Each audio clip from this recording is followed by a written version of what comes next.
Everyone, in case you don't know who I am or what we're going to do here today, I'm Hamutal Schieber. I'm the CEO of Schieber Research. It's a market research company that has been in the market since January 2009, which is 11 years already. I've been researching markets and consumers for the last 20 years. And this time I want to talk about the day after, because we're all very concerned about what's going to happen once we get out of this crisis. What is the new normal, etc., etc. And so I'm going to share with you my thoughts. They are based on a lot of research that I read regarding what consumers are planning to do more of going forward versus what they're actually doing, and sales trends that we see, and also what marketers are doing. I'm going to also present some megatrends that I believe will either change or not change the way that consumers behave following this crisis, of course, the coronavirus, COVID-19. So I will share my screen with you and we can begin. Also, don't worry, it's I'm gonna share the recording, so you don't have to take notes or anything. I'm just gonna mute you guys. That's it. If you do have a question, you're welcome to unmute yourself and ask the question, not a problem. I'm going to share the screen with you now. Okay. So, again, we are talking about the day after, consumer and marketing trends before, during, and after this pandemic. Okay, we are here right now. So as per April 27, we had over 3 million cases worldwide that are confirmed of the coronavirus. And this affects everything, as we know.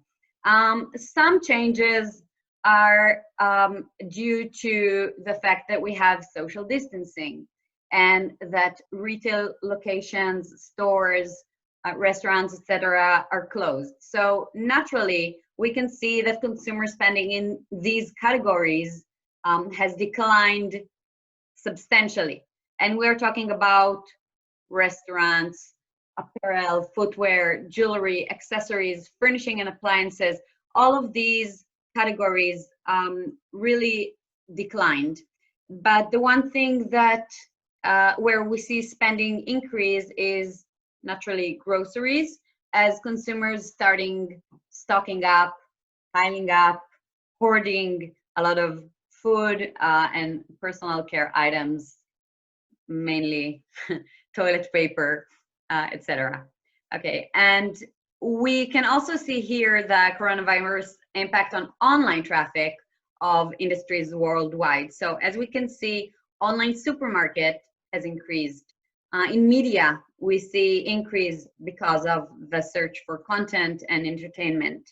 We also see increase in telecom, including this Zoom meeting, for example. Here, if we look at marketplace and tech retail, also slight increase. And we're talking here about a week, really in the height of the pandemic, March 16 to March 22. And this is compared to January to February. So again, we're talking about mid-pandemic versus before the pandemic. And where we see the decline is entertainment and events, obviously, because we can't go. Tourism, jewelry and watch, luxury, which we will get to later on, fashion, and many other categories that people think that are not necessary right now, and they cut down their expenses in those categories. Another thing we can see is what consumers are feeling. So we are going to use this knowledge going forward when we talk about the effect of the pandemic, about the new normal.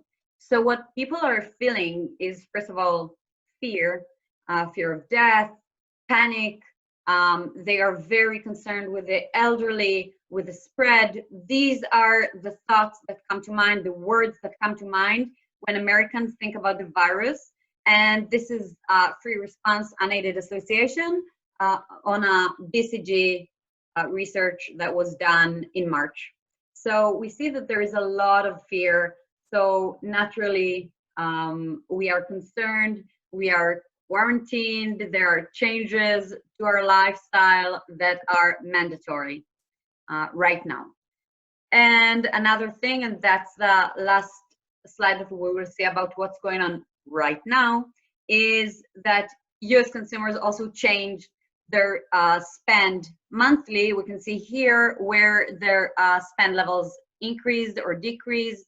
So we see that at-home fitness, which is a relatively emerging category, has grown pretty much because of the fact that people cannot go to gyms, and also because fitness is very important to managing stress, and a lot of it because people feel, and that's research and not n equals 1 here, people feel that they eat too much when they are at home and cook for the children every 2 minutes, and so they spend more time on online fitness and remote fitness. Grocery, of course, increased. Perishables and dry goods. You can see that perishables actually grew in higher rates than non-perishable. And vitamins, minerals, all of these things that are related to wellness and maintaining their own health, these are categories that increase. And obviously, fitness outside the home, dining out, taxis, Uber, Lyft, entertainment outside the home, beauty, these things decrease naturally because of the situation. So what we're looking here is between 4% and 6% decline in spending by most people worldwide. Sorry, this is in the US. And surprisingly, spending by people who think that COVID-19 is very critical in its severity, they actually buy more. So they had increased their spending.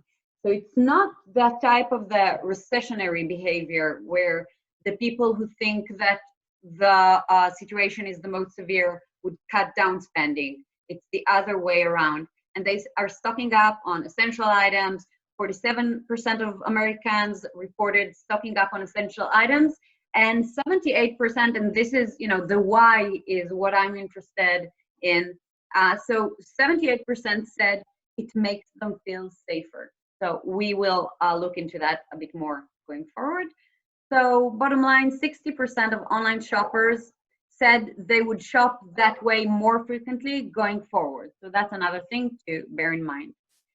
Now, we have been looking at the situation, the current situation, and the present. I want to look back.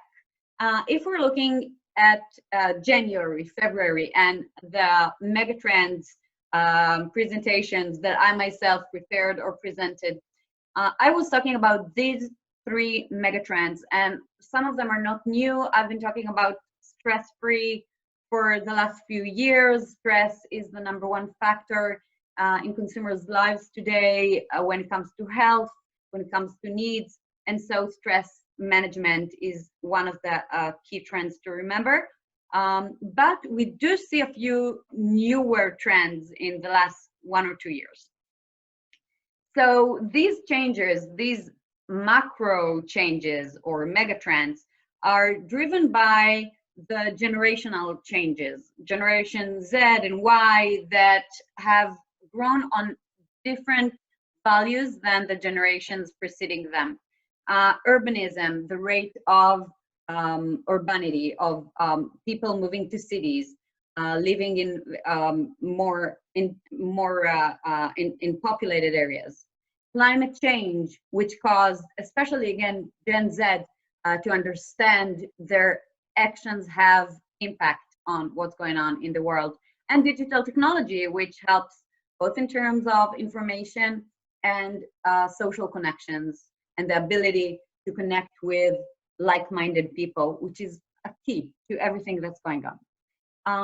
These macro trends created these three mega trends that I see as the most important for this decade.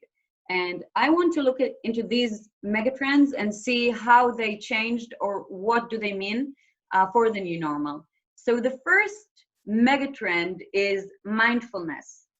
Mindfulness does not necessarily mean doing meditation or yoga at all. It means that people think before they do something. So they don't act out of inertia. They don't just do what their mothers and fathers and grandparents did before them. They put the why into everything they do. So I'm calling it non-binary consumers. We all know, non-binary usually means people that are gender neutral, but I see that in consumption a lot of times. I'll give you a few examples soon. Purpose and ethics, huge trend. I'm going to look into it. Again, wellness, the why, the importance of functional foods and healthier foods, and back to basic, which means taking out everything that we don't need and concentrating on the core as people and not just as companies. Stress-free, as I mentioned, huge trend that stems from our current lifestyle, the urbanism, the fact that we need to do a lot of things at once, millennials' perceptions of themselves as people who need to be the best parents and at the same time be great employees and of course follow their dreams, etc., etc. And we see a lot of things that happen due to that stress-free trend is the willingness to spend more on convenience, on online shopping or click and collect, anything that saves time and effort. Trusted brands, we want to know that what we're buying is from a trusted brand. Mental wellness, the great importance of mental wellness, the awareness to mental wellness has risen substantially these past few years. People today know that mental wellness is just as important as overall physical wellness. Clean and transparent, also, again, to know what's in what I'm buying or consuming, what people are telling me, is the information true or not? All of this is part of increasing stress. And the last one is community. This is actually something quite new in my perspective. I put it here only lately, and this is one of the megatrends that is most shifted or affected by the coronavirus. I will explain it, of course, going forward. So we're talking, the things that I'm always talking about is, the peer-to-peer, consumer-to-consumer, sharing economy, resale, social media, the fact that we are looking for local brands, and the personalization of the person within the society. So these are all communal trends, but this trend is going to shift, and I will look, I'll tell you why. So again, if we're talking about mindfulness and what I was calling non-binary, one of the greatest examples for this non-binary consumer, which I think companies need to bear in mind whenever they communicate with consumers, is the fact that consumers do not want to fit themselves into a box. So we saw a lot of, I think the vegan community is really one of the greatest examples for that, because the vegan community is usually less accepting for people who do not define themselves as vegans. They are generally plant-based. They might eat fish, they might eat eggs, but they're generally plant-based. And we know that 90% of the consumers of plant-based protein actually consume meat. So we see that people are always trying to adopt several trends that they think are better for them or their society, and they don't want to fit into a box. They won't call themselves vegans or vegetarians or pescatarians or whatever. Also, we see people who are trying different lifestyles, such as keto. Paleo is already way down, but we had paleo.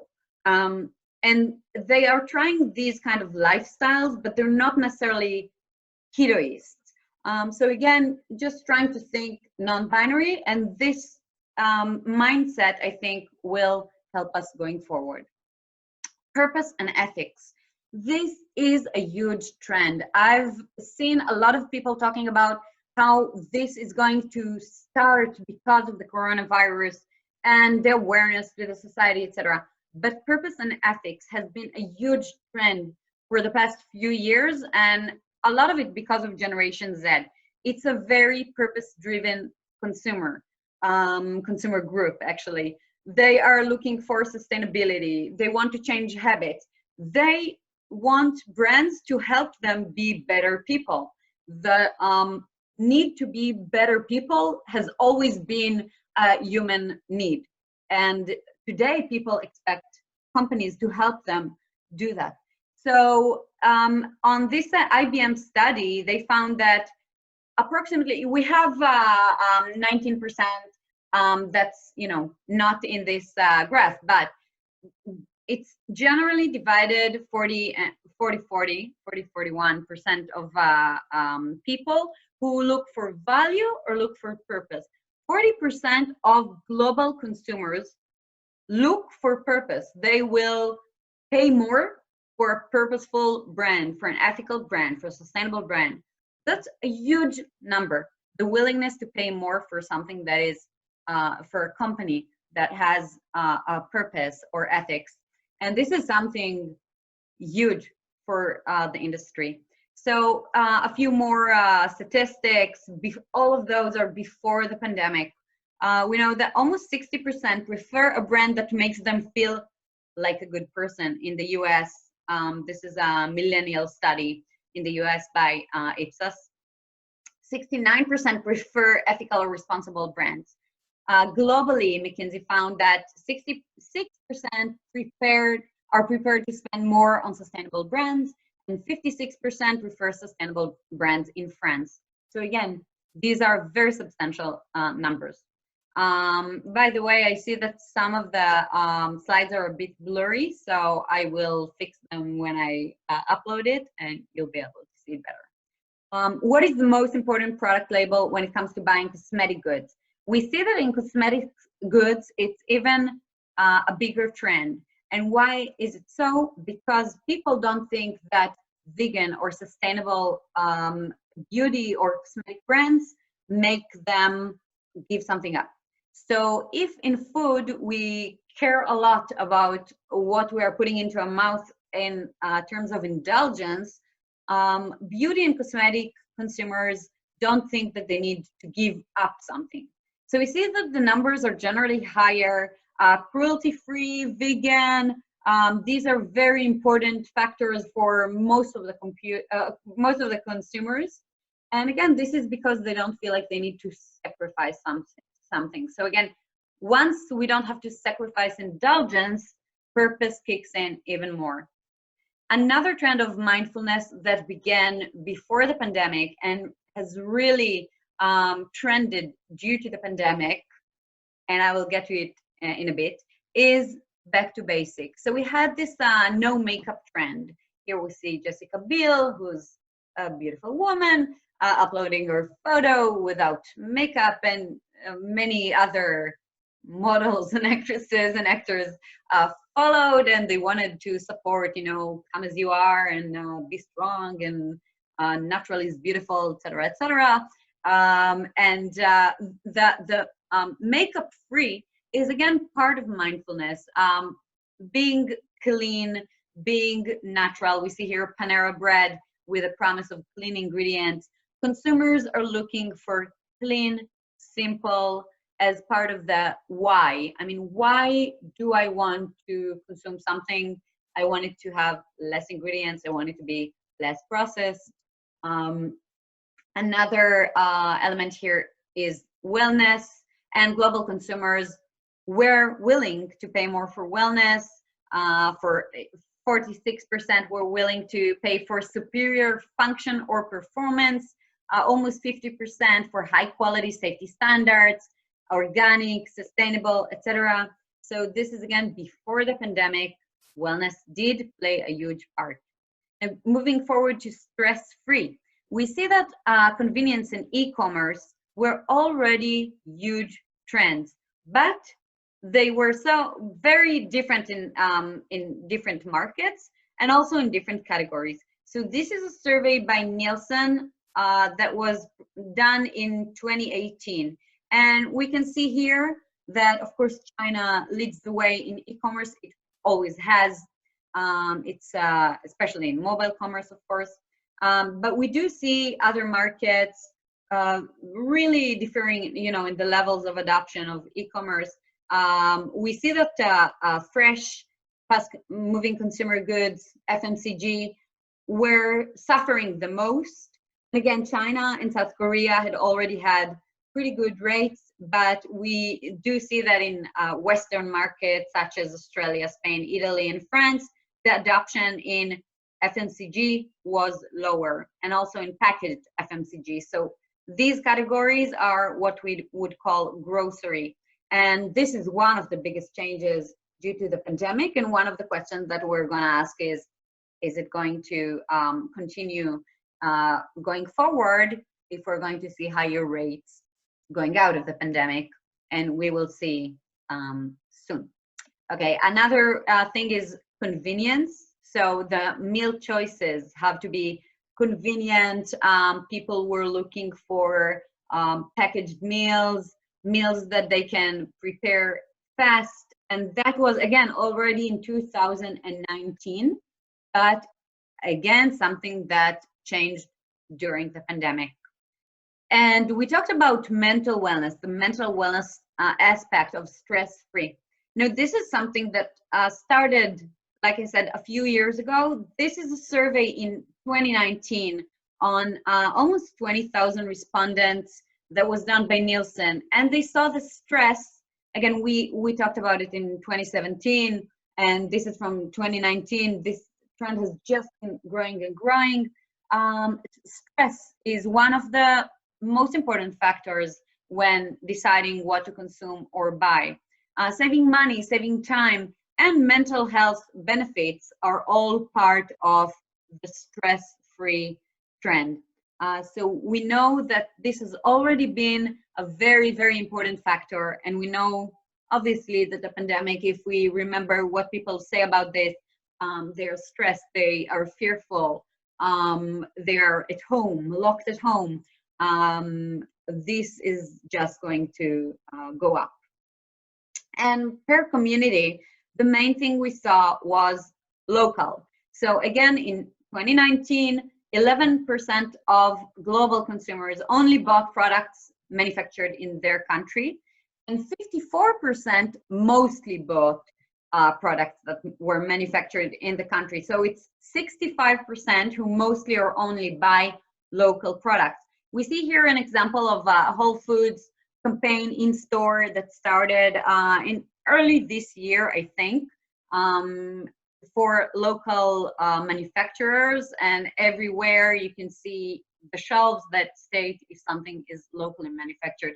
So once we start communicating the local credentials, we can expect it to grow even more. And in community, again, consumer to consumer, a huge trend, sharing economy, circular economy, all of these are partially because of the need to save the environment, and because we perceive rented or reused goods as more sustainable, better for the environment, and also, of course, the need to save money. And people do like, especially young people, like to buy luxury goods and then resell them. And we have a lot of social platforms today that are, their sole goal is to resell the goods, the apparel that was bought by the consumer. Okay, and now we're getting to the good part of the post-pandemic trends. I'm still looking at those megatrends. The thing about megatrends is that they don't just change in a snap. They could change, but they're not canceled. And if they're canceled, that means we didn't read the map correctly. But here we see how these changes come to be inside these megatrends. So first of all, in mindfulness, we'll talk about we care, we can. We'll talk about the new wellness, the no makeup or back to basic trend, which is now farm life. In stress-free, we will talk about existential anxiety that came with the pandemic and what it means for brands. Convenience and online shopping, of course, the question everyone's asking.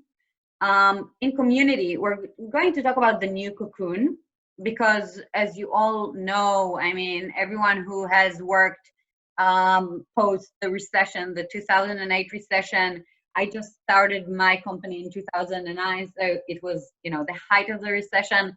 I learned a lot about it. Cocooning was one of the mega trends there. Herd identity, it's like herd immunity, but different, and near me. So let's look into these things. We care, we can. Let's see an example of that. Not sure if you can hear.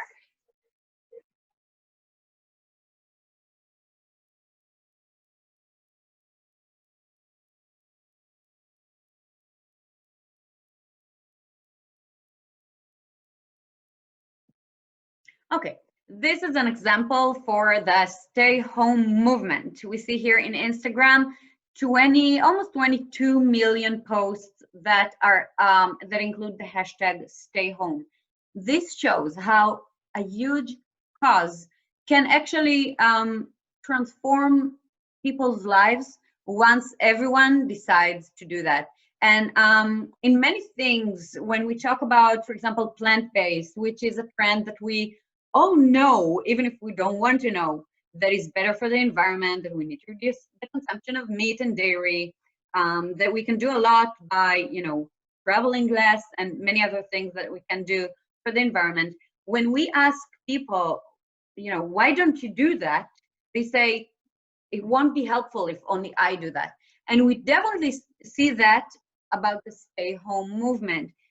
Wherever people thought that other people were not respecting this demand to stay home, they started going out. They didn't want to be quarantined alone. So the ultimate understanding that we have to do something as a society, this is a huge shift for consumers. The understanding that their actions really have impact.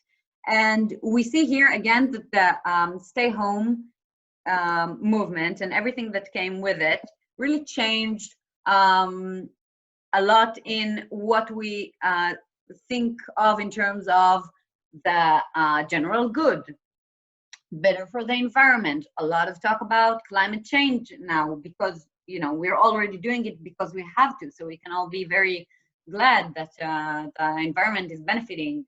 And suddenly we have new values as a company, as a society, that come into place that were before overlooked.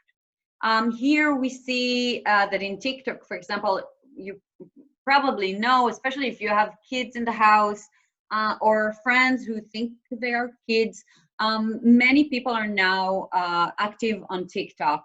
It's actually, the downloads have been growing exponentially, and parents start doing TikToks with their kids as a way to communicate. TikTok has grown before that. If you saw my influencer report and webinar, we talked a lot about TikTok because it has been on the rise. But right now what we see on TikTok is also this movement of stay at home, and also brands that are jumping into this bandwagon and are starting to promote some cause marketing. So we see, for example, Kraft did for Kraft Heinz for the Oreo, Mondelez did for the Oreo brand.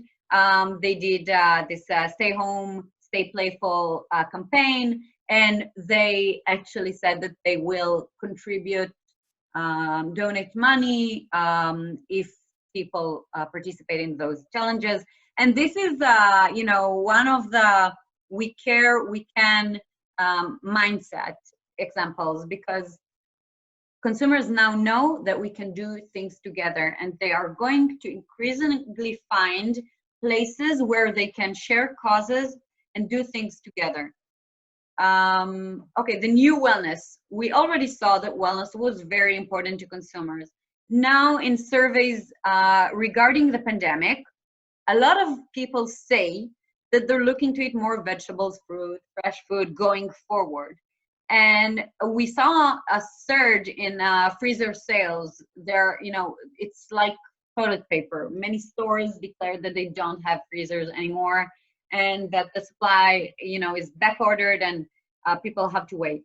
So once people bought freezers for their houses, maybe, and of course, they also purchased memberships to club and discount channels, they might, going forward, buy more frozen items. They don't have the barrier of lack of space in the freezer, or the fact that they don't have a club membership, because now they have these things. And from a convenience shopping that started even in the US, it's something very European to buy less and buy fresh and smaller refrigerators. Now we can see a shift towards bigger purchases that will probably be with us going forward. But still, we're talking about wellness, and people say, again, according to this Bernstein survey from April in the US, they say they look to reduce the consumption of processed food with high carb, salt, fat, and sugar. Okay. 30% of respondents say they have started to eat more healthily and intend to continue, driven by the following goals: general well-being being the top goal, closely followed by weight loss. Again, we all say that COVID-19 is the new freshman 15. Everyone has been complaining, and also it's backed by research that people gained weight during the quarantine. And 29% manage existing health conditions. So it can be heart health, diabetes, gut health, digestion, etc., etc. So we do see that people, more than before, want to increase their well-being through food and beverage.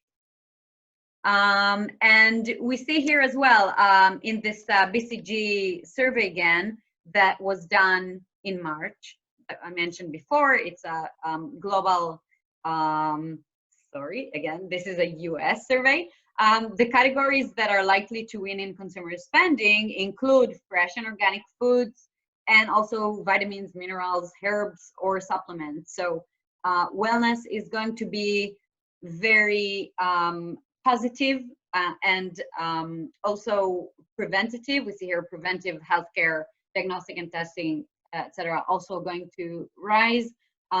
People are going to be proactive with their health and not just responsive or passive. For example, a Nielsen survey, Nielsen had this great piece, by the way, about the different stages of consumers, and they explained what's going on in different markets today by the stage they're at. If they're in mid-pandemic, like in the US, starting to get out of it, or even after. So in mainland China, where according to Nielsen, the worst is behind the consumers, respondents say that they either purchased or plan to purchase air purifiers, 90%, water purifiers, 93%, and smart fitness bracelets, 77%.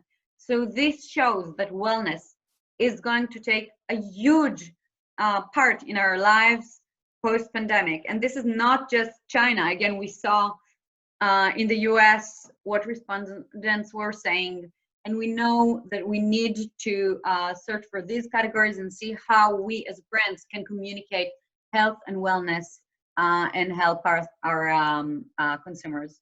The no makeup trend. One of the, I think, mind-blowing things that happened in this pandemic is that no makeup or behind the scenes or our homes. There is in many markets, and I think the US is very much quintessential. There is a divide between the personal and the professional. And suddenly this pandemic allowed us to see behind the scenes, to see, no makeup, to see people are in their homes, their child and pet infested homes, in my case at least. And this is a Peloton, one Peloton, the fitness technology, bike, treadmill, app company that did amazing things during the pandemic, really tapped into the need for at-home fitness. And one of the things that they did was to ask their instructors, instead of going to the studio, which now they can't, to record the sessions, to do sessions at home. And this promoted discussions of how their homes, what their homes look like, and their how they take care of the plants, etc. So it's kind of funny. Also, let's see this SNL beat for a second. Pete Davidson singing "Stuck in the House." We can see Pete Davidson in his house with his mom, and how his kitchen looks like, what appliances he has.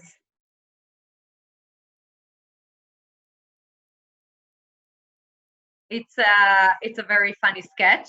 And again, we can see SNL and many other entertainment and news outlets have all, and shows have all started broadcasting from the house. And one of the things here is that production value that used to be so important for every producer, any type of production, is now not as important.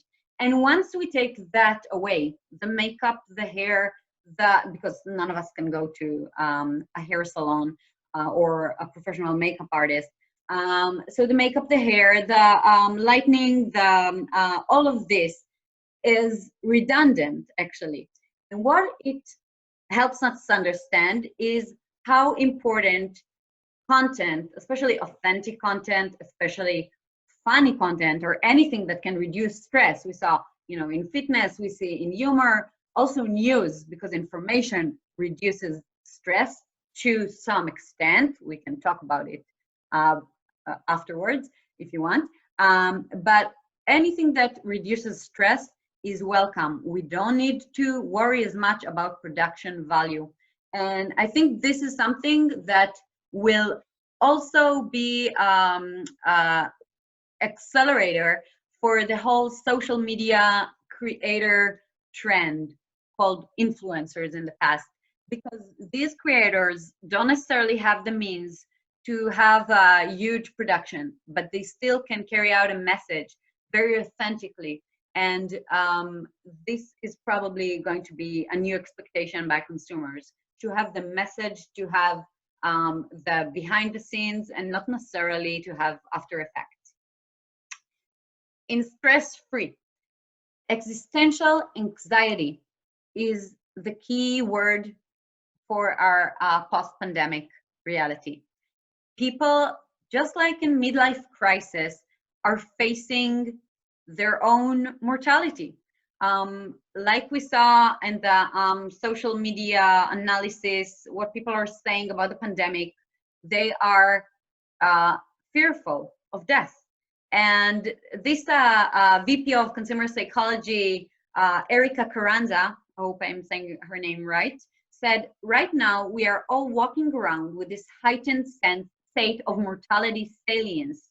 And that creates a sense of existential anxiety.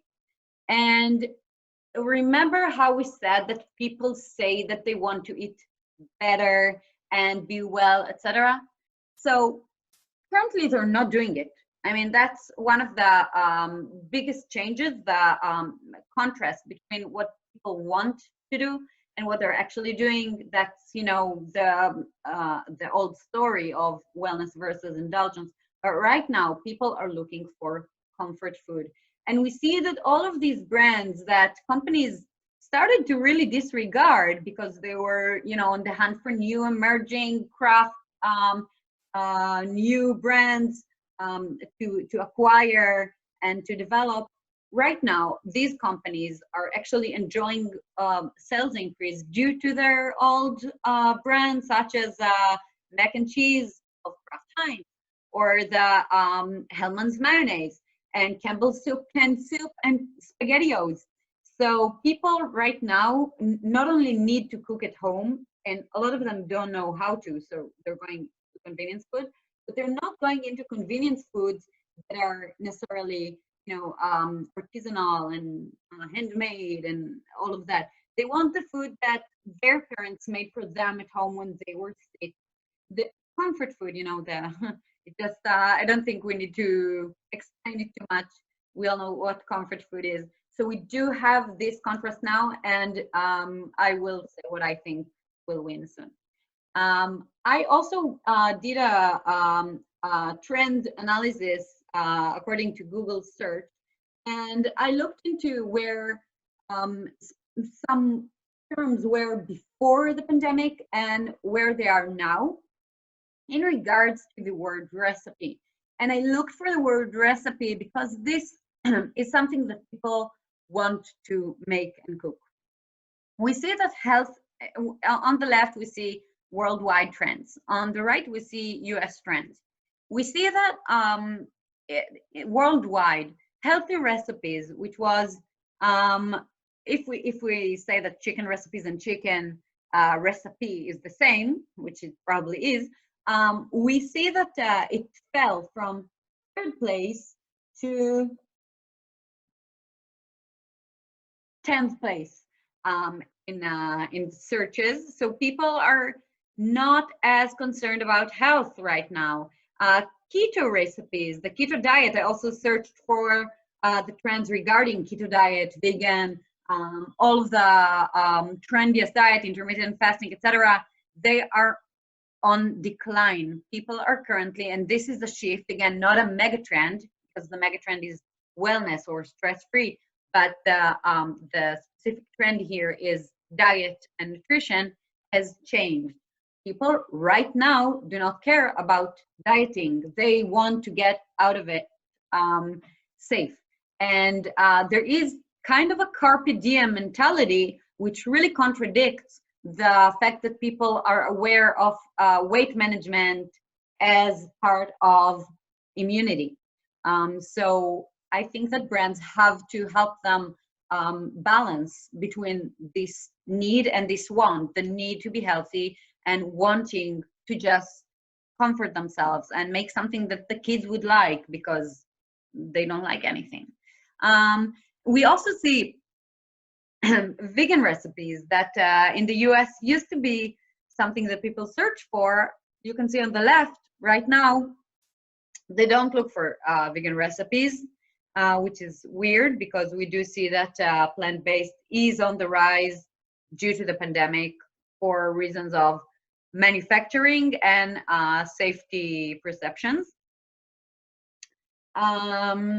Okay, so in the end, what people want is convenience. Oh, one more thing I wanted to mention here is bread, obviously. Bread recipes is something new as a search term. Excuse me. And it stems from the fact that people do not have bread. And they want to be able to make bread because, again, they need control. They need to have their own food at home. And they're looking for convenience. So 31% of US households use grocery delivery or pickup in March. This is 39 million households. And it's definitely a huge rise from the numbers we saw before. And right now, the share of online grocery is up exponentially if we look, compared to before the pandemic. And this is part of the search for convenience on one hand, but also part of the fact that people are trying to reduce their shopping trips to stores because it's dangerous. So other things that we see, other trends that have emerged due to the existential anxiety and the need for control. So first of all is fitness. In Germany, Google search trends reported a surge in workout at home. And in UK, sleep meditation. In appliances, we see pizza oven. If you can see the graph on the right here, it's searches for pizza oven in the UK between March 6th and April 1st on the rise because people want to be able to make their own food. Stand mixer in France because if we don't have patisserie, what are we? Animals. DIY, again, part of the control. DIY is, you know, do it yourself is user led. I mean, people are looking for do it yourself bread or do it yourself home workout or whatever. However, there is also a surge in a hashtag with me, and this is creator led. So creators, influencers, content creators, they understand that people are right now trying to connect with other people and they're trying to do things by themselves. And so this hashtag with me, cook with me, make pasta with me, make pasta with my 90-year-old Italian mom. All of these things are creator-led, not necessarily user-led, but this hashtag with me is going to take us from stress-free and the need for control into the megatrend of community, because we are doing things together right now in an international way like we never did before. And this is something I think pretty awesome or interesting, at least research-wise, that is a huge shift. So with me, the rise in with me is probably going to continue. Also, we saw that in the US, again, not surprisingly, and it has a lot to do with what we just saw for bread recipes, the top sales gainer for the week ended March 22 was yeast, dry and refrigerated.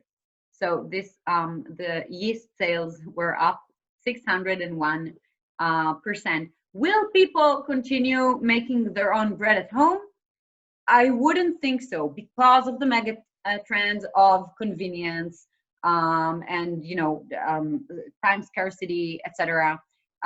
I think this is one of the things that is currently a necessity, and it has no relation to other megatrends that are going on in the market.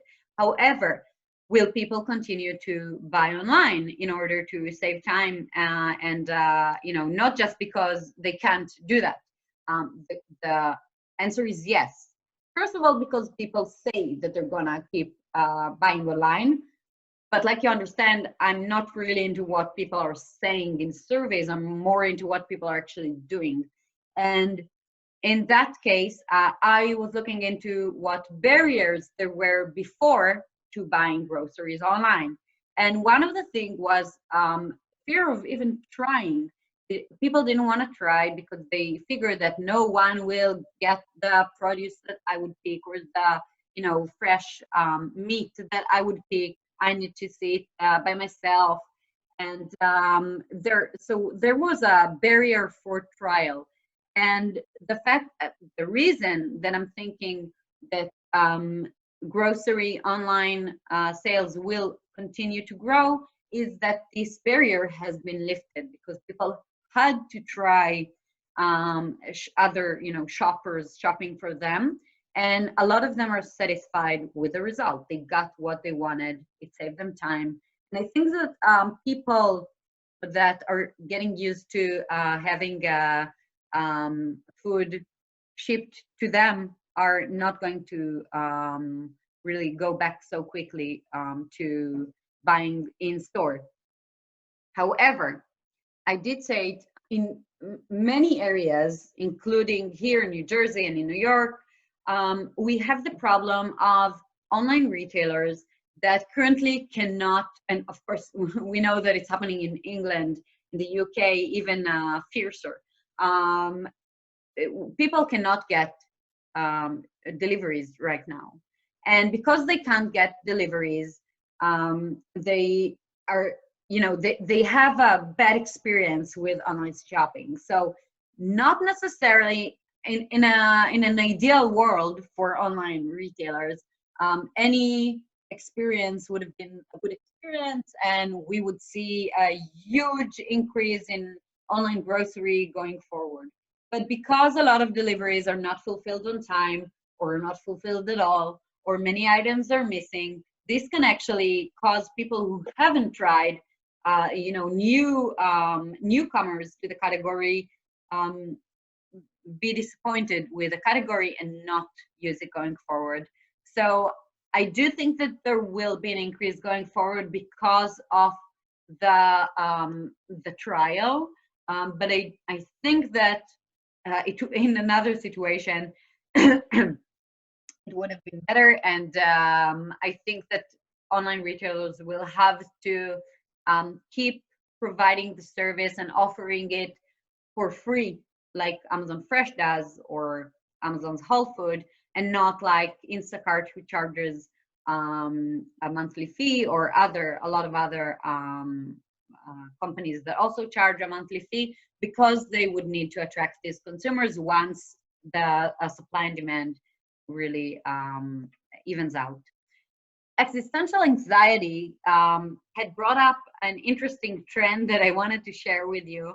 Some of you probably know about Victory Gardens. It's something that started in 1944 after World War II, and it wasn't only in the U.S. It was all over Europe as well.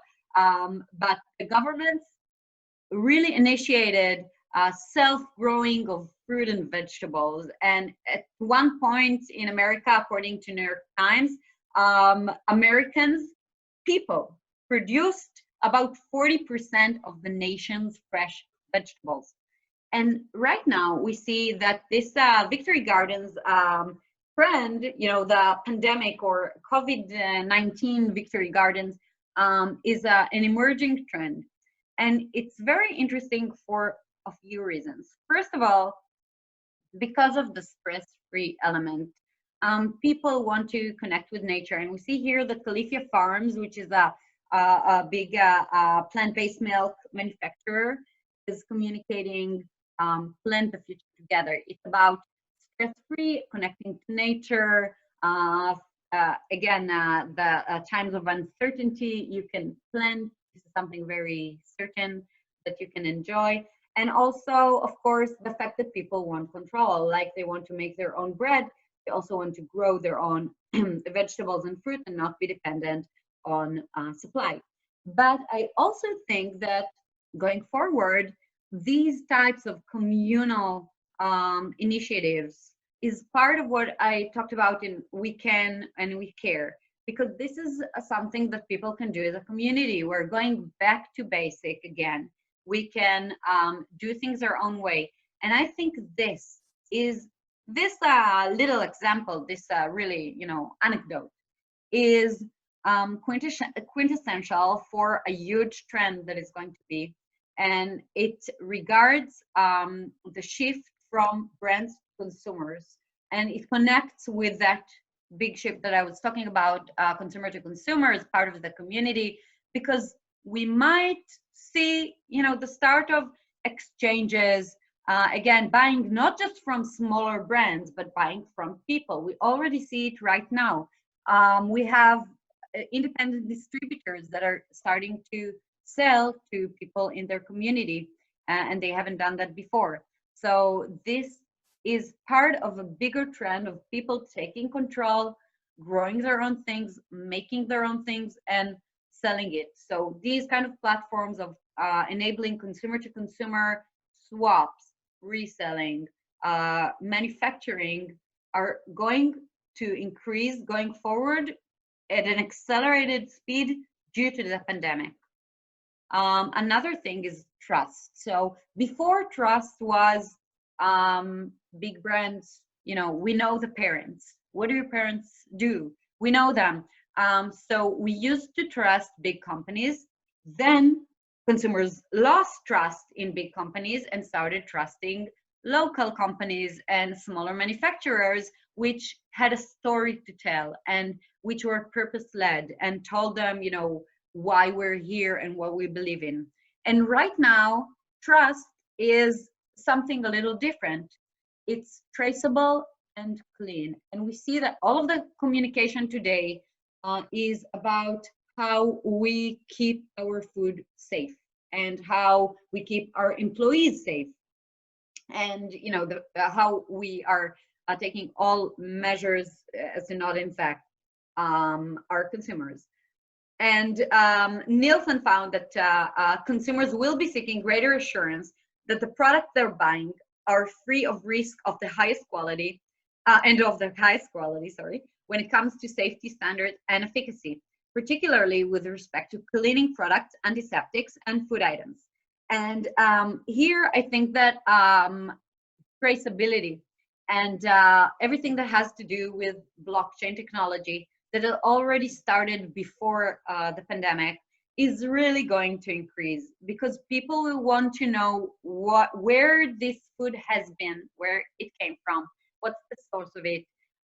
We hear about Tyson Foods explain that they have a problem with manufacturing because of you know, a breakout of coronavirus in one of their factories, and this is going to be, you know, the new recall fear, the fact that somebody could give you a disease because of bad hygiene and bad treatment. So here, I think traceability and everything that has to do with it will probably rise very soon. Now, I'm moving to community, and this is again one of my favorite trends and one of the biggest changes in regards to the coronavirus. We always talk about cocooning, like I mentioned before, after the 2008 crisis, financial crisis, and after wars, we always talk about cocooning. After the crisis, because of the way of life then, which has differed substantially from 1940s or 60s or 70s, the cocooning was staycations, look into, you know, my house and my home is my fort, I'm safer at home, and all of these things. And now I think that this time, because home is actually a symbol of the crisis that we're in, and staying at home is actually, you know, part of the problem. It's of course not, but it will be remembered as, you know, the time that we're locked in the house, stuck in the house, as Pete Davidson put it. People will want to go out. They will not want to stay at home. And, you know, they already, yes, they did make their homes better, safer. They will probably look for bigger homes in the future in case this thing will happen again. But they will look for community. However, we can see, according to surveys and common sense as well, but surveys, we see that people are not intending to do a lot of international travel or going to hotels, resorts, and of course, no cruises in the near future. And what I think is will happen is people will, you know, like cats that start their increasing their surrounding and their fields of you know, of travel, and they will start with the local community. There's a new sense of connection to the community, and you know, we are all responsible for the well-being of each other, but we cannot take the entire world on our shoulders. So each one of us has a specific community that he or she or they feel responsible for.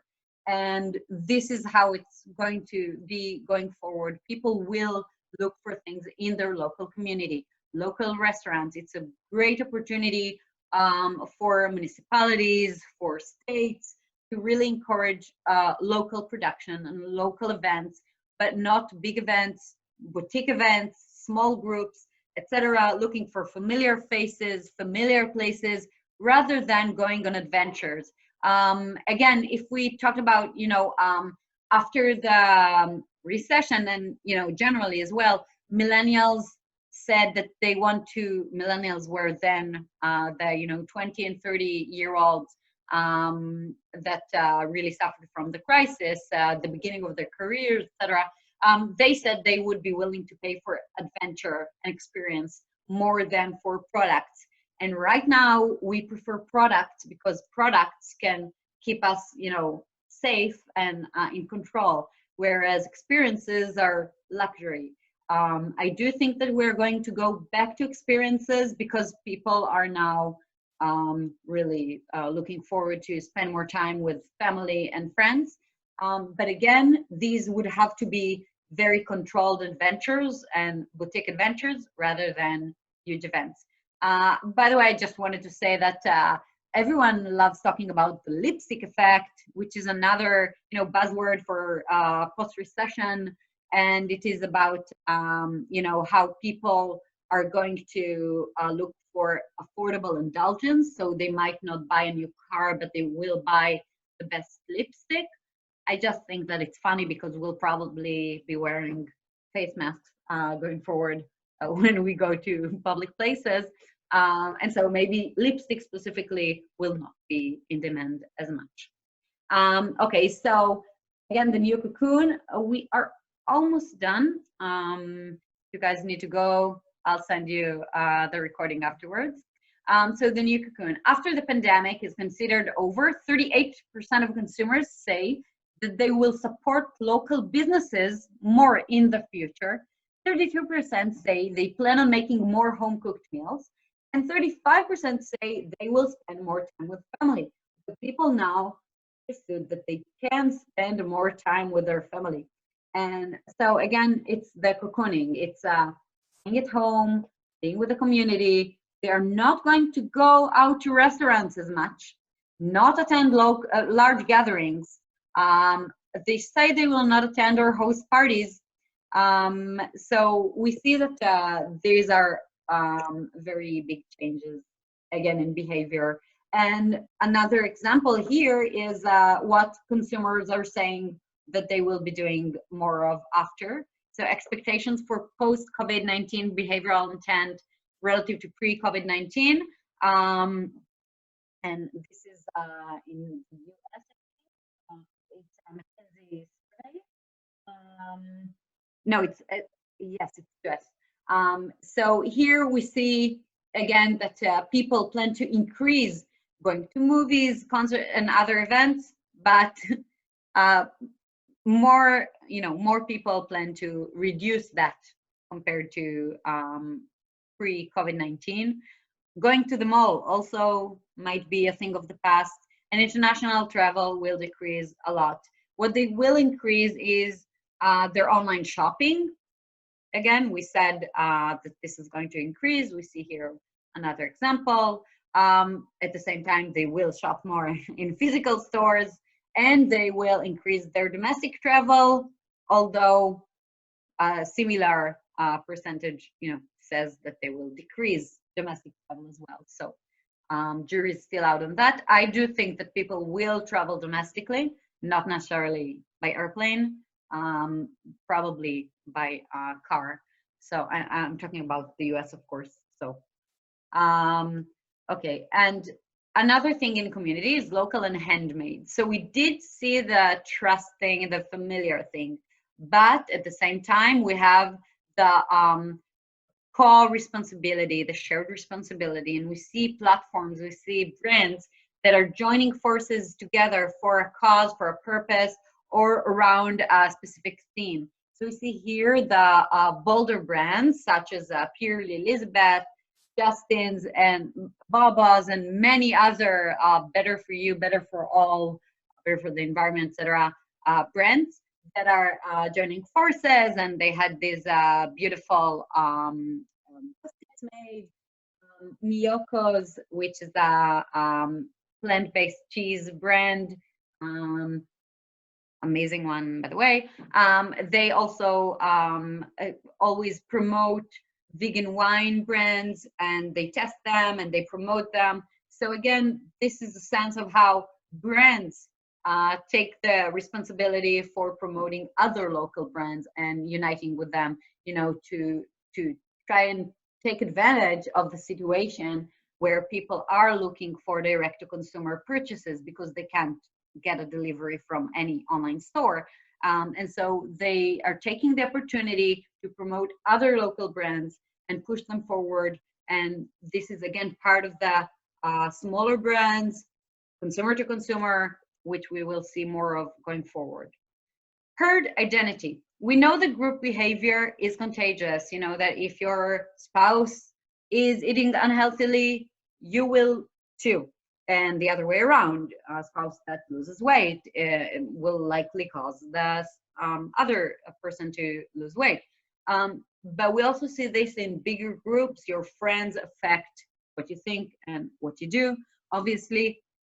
And I want to also suggest that and it's not, it's not my idea, it's of course the reality, that the online groups that we are part of and that we follow, and of course influencers is right there in the name, infect or influence us and our identity. So if we follow someone because of something entirely different that they do, for example, a beauty influencer that talks about her being vegan, it is likely to cause people following her to at least consider being vegan or just adopt some plant-based behaviors. So just because we're following a person for another reason doesn't mean we won't be affected or infected by their ideas. And one of the things I think will happen is that there will be a vacuum created by the lack of purpose. Right now we have a huge purpose. Stay home, fight hunger with us, thanking healthcare heroes. We have a purpose in life. But once this purpose goes away, we can just go on with our lives, with work and kids and everything in between.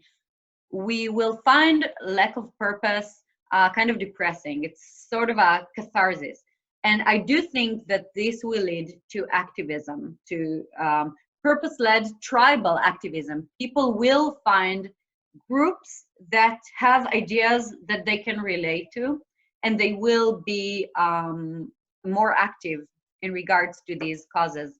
And I think this is important for brands because we have, an opportunity here to tap into ideas, because we saw that purpose is a huge megatrend, purpose and ethics, and we want to help people be better people. I think right now we can promote our ideas and our values and our purpose, and really create communities around those. And the brands that will do that first will benefit. So just finishing up, post-pandemic trends, let's see some implications. We saw in mindfulness the rise of purpose. We saw plant-based, cruelty-free, fitness and health, small, boutique, and personal. In stress-free, we saw the trends, e-commerce, clean and traceable, comfort food, control or preparedness, content and information. And in community, we saw local brands, shared responsibility, boutique and trusted experiences, and peer-to-peer or consumer-to-consumer. So the three last slides are talking about, what we see in the trends that accelerate, what we see that is changing, and what we see that is disrupted. So first of all, acceleration. E-commerce is a huge trend, has been for the last few years, but not in grocery. So we see e-commerce going to continue rising in groceries because of the membership, the trial, and of course the search for clean and traceable will boost blockchain and transparency in regards to e-commerce and generally. Peer-to-peer and sharing, the consumer-to-consumer market will continue, and reselling should be taken into account when you want to sell something. Clean, better for all brands, purpose marketing are going to accelerate. So this is not a real change, this is acceleration. In changes, so health and wellness refocuses on mental, emotional, and the boost to the gut health trend. So again, gut health, with Schieber Research, we saw this trend in 2016 as the biggest trend because of the advancement in microbiome awareness and what it does, for health and wellness and total wellness, etc. I'll be happy to share this report again with you if you want. But now gut health has risen as one of the things that are helpful for immunity. So people are starting to look into gut health more seriously. They're looking for probiotics, prebiotics. But generally, the change is going to be more search for mental and emotional, and not necessarily the functional, physical aspects of health and wellness. And again, this changes a little bit because we saw that before the pandemic, people talked about functional attributes. And right now, when we look at the comfort food and the search for, people wanting to be less anxious, I think that mental will be first, and not necessarily physical or weight loss and all of these aspects. Content boom, again, it's a new age of creators, and TikTok, like I mentioned, over the production value that was so praised before. Information, we see that influencers are new source. Influencers can be, people who, journalists or health experts that give us information. We don't want to get this information from secondary sources. We want to follow the people source. This could be helpful, for example, for Twitter, which is built for this kind of thing. But of course, YouTubers or any other source of information will be changed, because people now, they are actually looking for the announcements and sharing information at the source. Local brands are going to continue to gain share over long-time trusted companies, but we believe that big companies will accelerate their acquisitions to create a win-win. So they will have those local, better for you brands that were rising before the pandemic, but they also will give that this aspect of trust of the big company that can actually come and trace the supply chain and tell you exactly what has been done in any step of the way.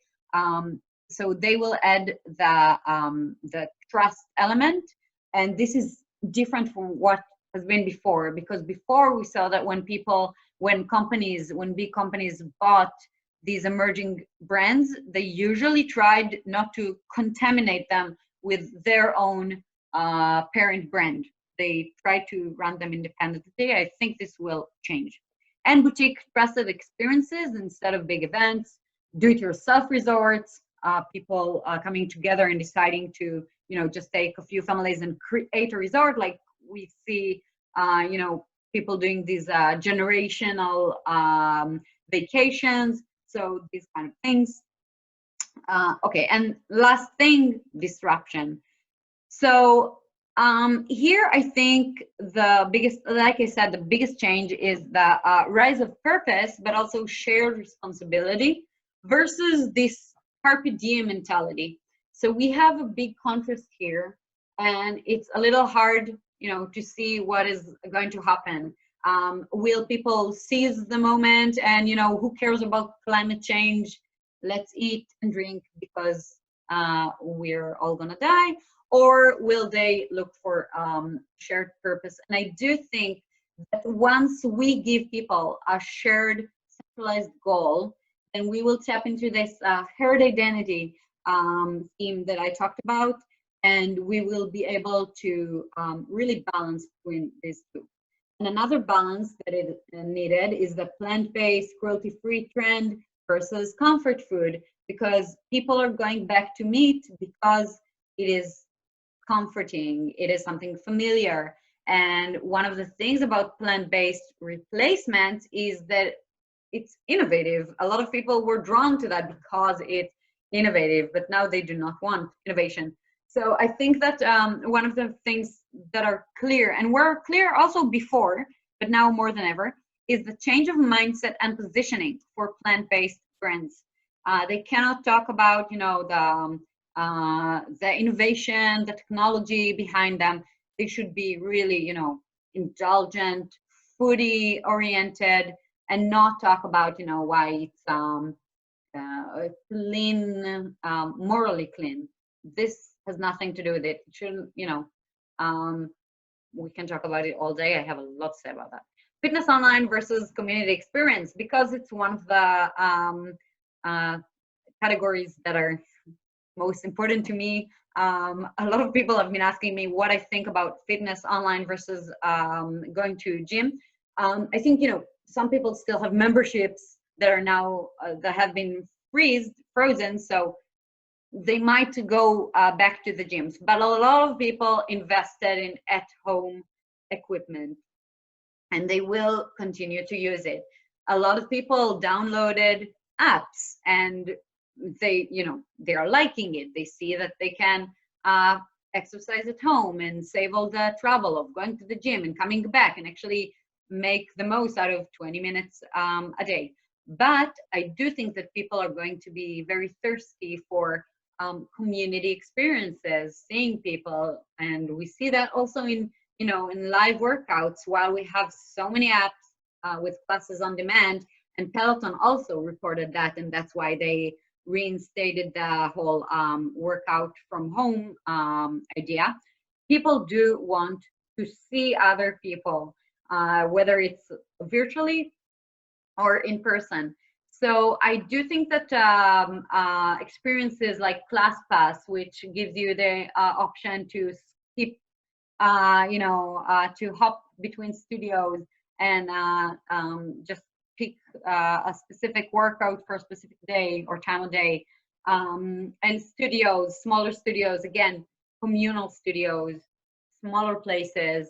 I do think that these will be on the rise as something that completes the at-home experience.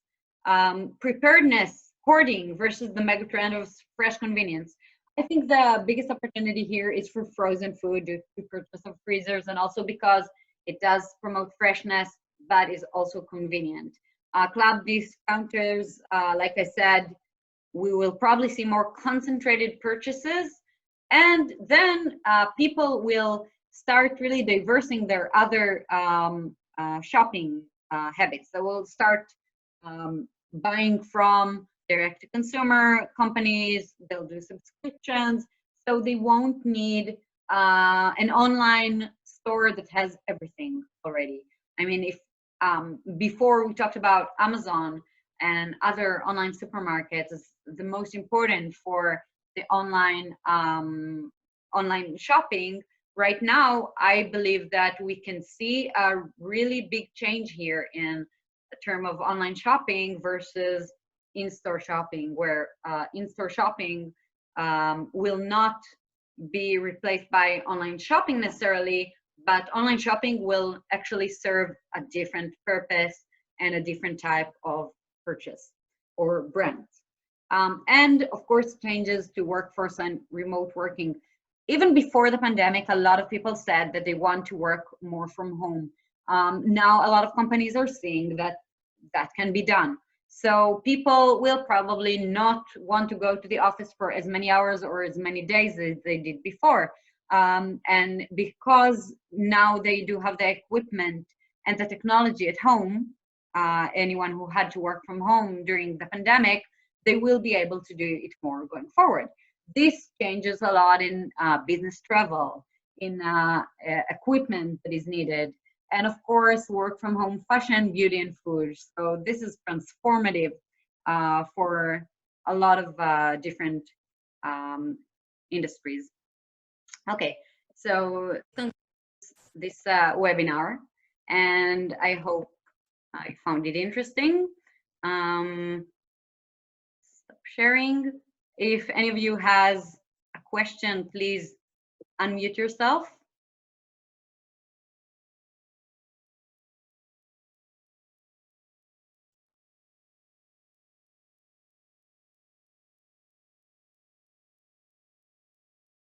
All right, thank you, Hamutal. A lot of you presented. Yes, definitely. I would love to do that. I will share the deck. I'm not sure that the recording went perfectly. I think it stopped recording at some point for some reason. but I will share the deck itself gladly. All right, great. Thank you so much. Thank you. Thank you very much, Hamutal. Thank you. Bye. See you offline. Yeah. Stay Bye-bye. safe. Take Bye. care. Stay safe and be healthy. Bye, guys. It was Bye. great, Hamutal. Thank you. Thank you. Bye.